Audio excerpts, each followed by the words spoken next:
não compre um C3 Aircross antes de assistir esse vídeo. Aqui eu vou te listar 10 verdades que você precisa saber sobre o SUV da Citroën.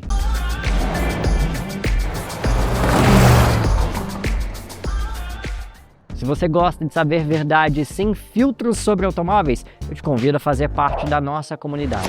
Manda ver no botão que está aqui embaixo e ativa também o sininho das notificações. Também não esquece de deixar aquele like, assim esse vídeo aqui chegar a mais pessoas que também querem saber isso tudo que você vai assistir nesse vídeo aqui sobre o C3 Aircross. No interior a gente pode ver que aqui tudo remete ao C3. O painel é praticamente a mesma coisa, esse plástico numa textura diferenciada aqui na parte central do painel, ligando um difusor ao outro. Os difusores centrais aqui são os mesmos, mas na posição deitada, aqui comandos do ar-condicionado, que é tudo manual, botão do pisca-alerta aqui embaixo, assim como uma tomadinha 12 volts e uma entrada USB. Um volante revestido em couro com costuras, mas a regulagem dele é só de altura e ainda tem um fator: quando eu solto a alavanca aqui, ele cai imediatamente.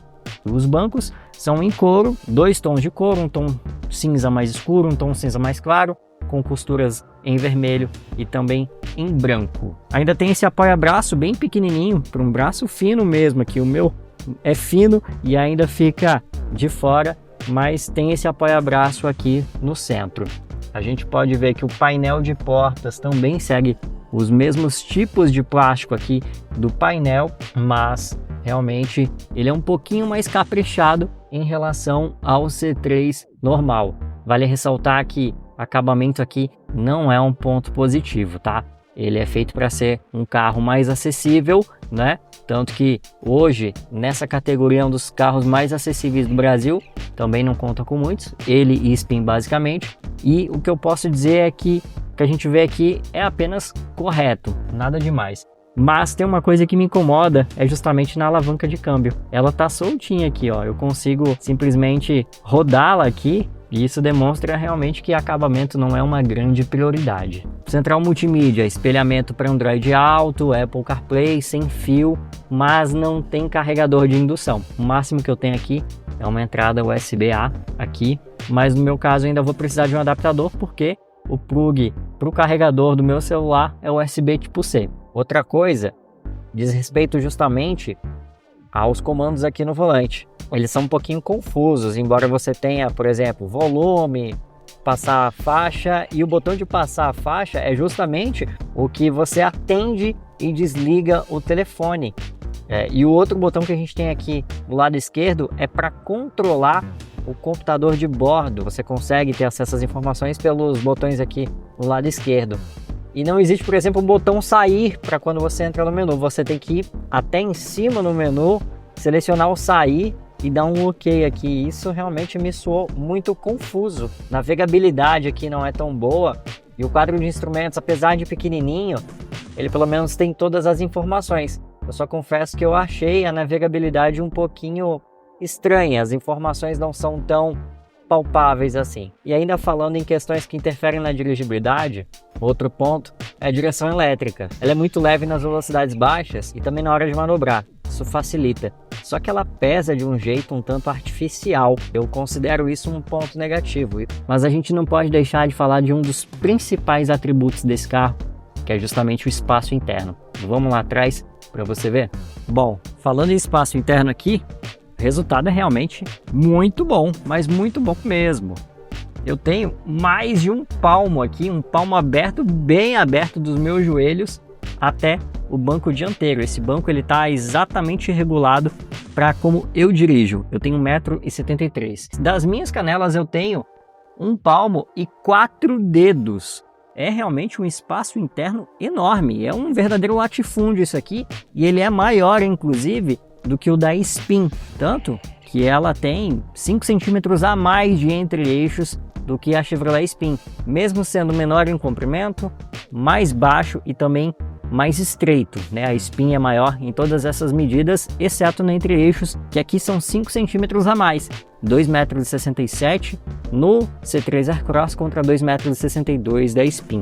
Bom, e como a gente acabou de falar do espaço interno, não dá para deixar de falar do porta-malas, que aliás é bem espaçoso.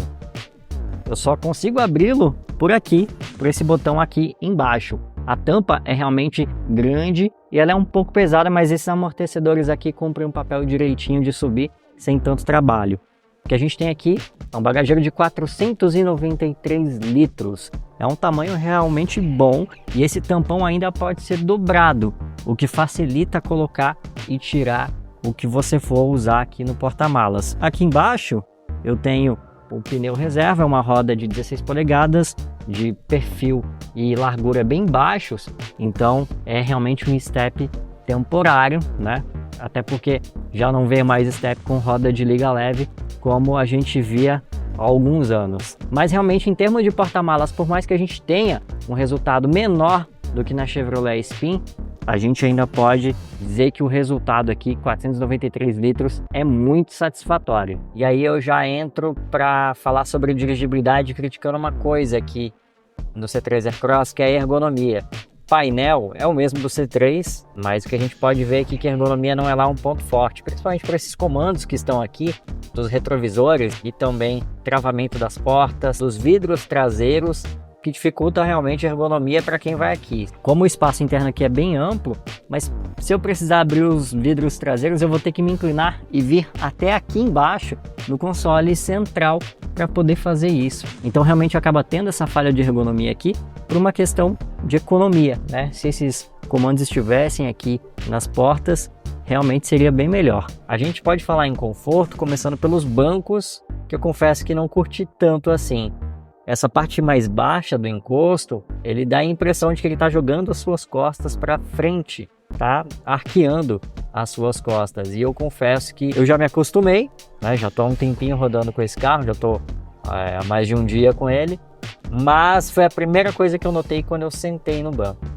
Eu também achei o assento um pouquinho curto, estou com boa parte aqui da minha perna para fora do banco. Então se fosse um pouquinho maior aqui, poderia fazer uma diferença a favor do conforto. Com o vento contrário, realmente você consegue ouvir com uma frequência muito grande o quanto o ruído invade aqui a cabine. Sabe aquele barulho de vento mesmo com as janelas fechadas?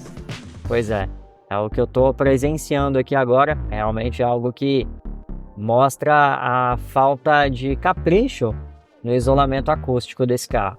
Outra coisa é a questão de visibilidade. Coluna dianteira é larga, mas você consegue ter uma visibilidade boa por aqui. O problema mesmo está nas colunas traseiras. Elas até têm uma janelinha, mas o que acontece? Se você subir os encostos dos bancos traseiros, você simplesmente não vai conseguir enxergar por essa janelinha. E aí ela se torna inútil. Fica um ponto cego realmente enorme. Mas pelo menos tem uma câmera de ré para compensar. A qualidade da câmera não é tão boa assim, você tem sensores de estacionamento. A gente também não pode deixar de falar sobre motorização, que é um dos principais pontos desse carro aqui. Eu estou falando justamente do motor 1.0 turbo de 3 cilindros, 125 cavalos na gasolina, 130 no etanol e 20,4 kg de torque para os dois combustíveis. Legal nesse carro aqui, provavelmente você não vai conseguir ouvir no áudio, é que quando você dá uma acelerada mais funda e solta o pedal, você consegue ouvir o espirro da turbina. Para quem gosta, realmente é um prato cheio. Eu vou tentar acelerar aqui para ver se você vai escutar, mas vamos ver. Ele dá um espirro bem modesto assim, mas que realmente dá para ouvir aqui dentro se você tiver com tudo desligado.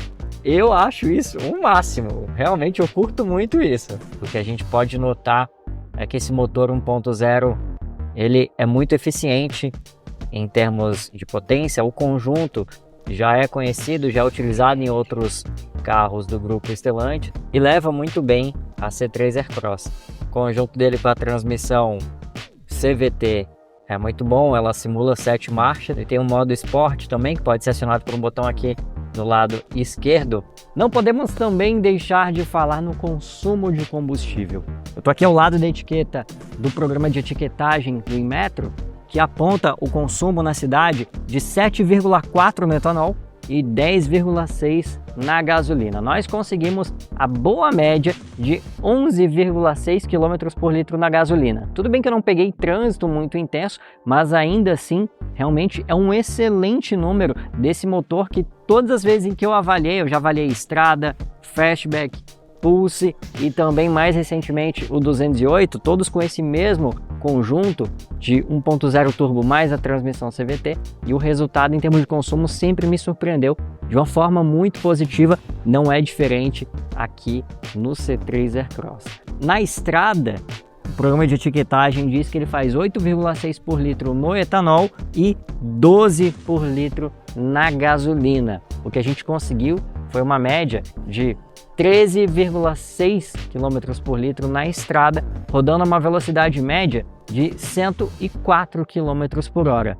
Teve pista dupla, sim, mas também teve redução, teve retomada, teve ultrapassagem. O resultado em termos de consumo é realmente muito satisfatório para esse carro aqui. Uma coisa que eu senti falta aqui foi de faróis de LED. A gente está falando de um carro de concepção moderna e essas luzes halógenas elas realmente iluminam muito menos do que os faróis em LED. Notei isso à noite, passando por túneis também. Minha cidade, a iluminação pública ela não é tão eficiente fora das ruas principais, das grandes avenidas. E aí eu pude realmente constatar que faz falta um conjunto de LEDs aqui.